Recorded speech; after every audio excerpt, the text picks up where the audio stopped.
What insurance does a small business need?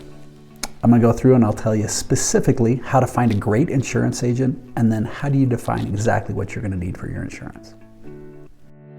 As entrepreneurs and business owners, we know that if we have a clear plan, anything becomes possible.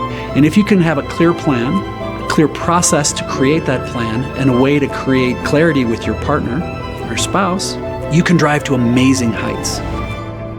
All right, so I started my first of 16 companies when I was 19. I've helped hundreds and hundreds of people all over the world build and scale companies. And when it comes to insurance, it's one of those areas that it's really, really important, and a lot of people just glaze over. So the first step is finding an insurance agent who knows your space and is going to be able to advise you correctly. So the best way to do that is you can do some smiling and dialing if you need to, but ideally you've already found a great small business accountant or you have a great small business attorney. I would go and ask them for referrals. Hey, who do you know in the space that you trust, that you value and understand in the insurance space? If not, we talk a lot about this in my book, The Aspiring Solopreneur, on how do you go about building a great team of advisors that can help you and refer you to other experts in those fields. But if you don't have that, you're welcome just to start calling around, or you can ask other people who maybe are already in the business and say, hey, who do you use as your insurance agent? Do you like this person? Are you getting value from them? Do they seem to know? Are they responsive? Because I got to tell you, not all insurance agents are equal. Some insurance agents are fantastic. They actually will look at every one of your contracts if you ask them to and say, hey, do I need to be aware of anything in this contract? Sometimes contracts are going to require different types of insurance, depending on the type of business you're in.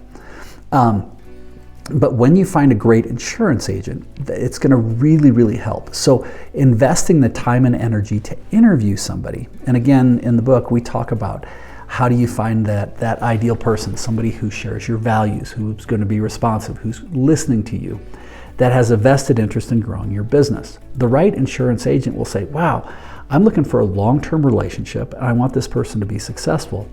And they will help you be successful. So that's the first thing, is really go through and invest the energy to find a great insurance agent. By if you have a great accountant or attorney, check in with them, see if they have any referrals. Who else is already doing this business? Talk to them. And we talk about how you do this when you're doing the market assessment, but also say, hey, who do you use for insurance? Who do you have for an accountant? That kind of thing.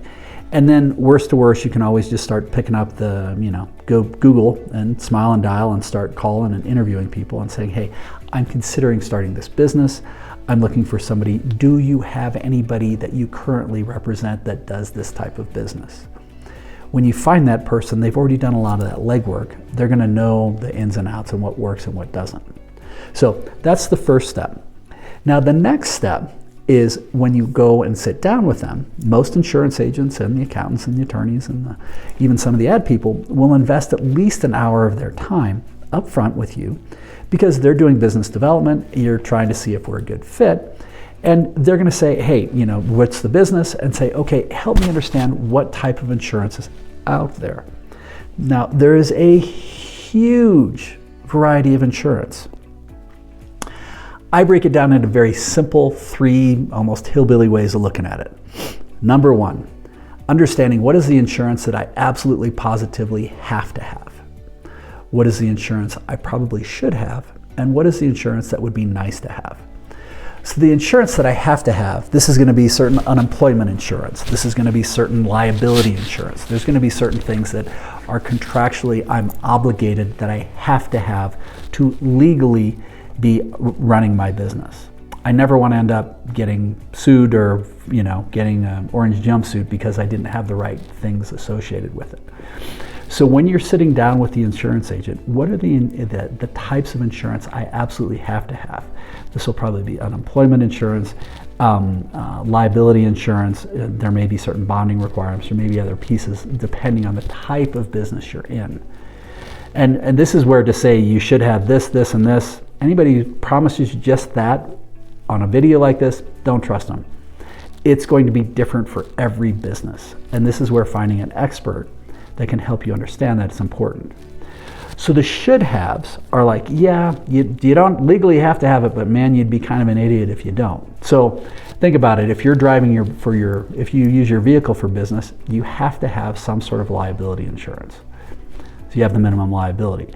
Now, should have, well, I also would like to have something that covers it that covers my end of it, so I'm not just covering somebody else. What are the types of insurance that I should have?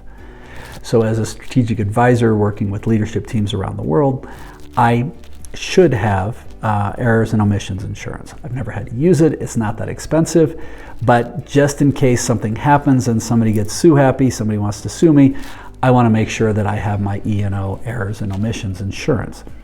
And this is where my insurance advisor was able to help me clarify that. Now, the last one is nice to have. Okay, so there are certain things that we legally have to have. What are those? And I need to know how expensive they're going to be. There are those things that like, yeah, I should have these. I'd be kind of an idiot not to have these. Those are good. And then what are the other ones that are sort of nice to have? And some of these could be, there's a certain type of insurance that if maybe I got hurt, I'm covered for 6 months or up to 3 months or 6 months. You know, there's a whole bunch of different types of insurances that are out there that might be nice to have, and then you have to weigh the options. Is it worth it? Is it not? How much is it costing? Maybe I start here, but then I roll into where I have more down the line. But if you're really wondering, what is the insurance that does a small business need? It's going to be different for each one. And this is where the key is finding an insurance agent that you trust, that you really believe knows what they're doing. And you can get those referrals from an accountant or an attorney, from somebody else in the business. And then also just start looking, if you need to, go out and smile and dial and find it. But once you find that person, interview, find the one that fits for you, and then go through and define what are those have to have, should have, and be nice to have. When you do that, this is going to help you clearly define what insurance you need for a small business. Keep smiling.